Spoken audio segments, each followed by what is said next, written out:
have 6 cups of water that I'm gonna bring to a boil here. And I'm going to add this. This here is called piloncillo. It's Mexican and it's just unrefined cane sugar. So I have 8 ounces in here. I'm gonna add that to my coffee. You can, if you don't like it that sweet, you can put less. I'm just gonna put the whole thing in. You can also replace this for brown sugar and just add it to taste and you'll be fine.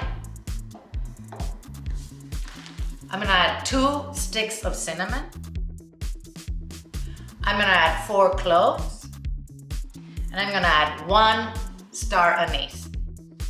All right, we are going to just stir this until the piloncillo is dissolved, okay? I'm not gonna stir it constantly, but once in a while. This says dissolved completely.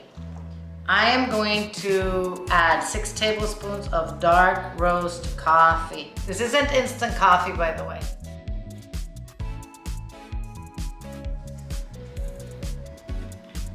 All right.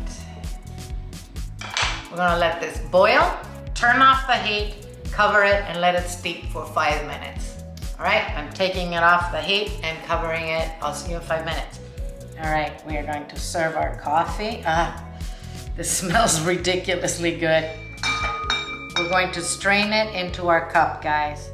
I make this without the sugar, I don't like sweet coffee much. So, but I wanted to show you how it's made. So, just so you know, when I make this, I don't put any sugar in it. Café de olla, my friends. Let's taste our coffee. Those spices really make this coffee pretty amazing. Oh yeah.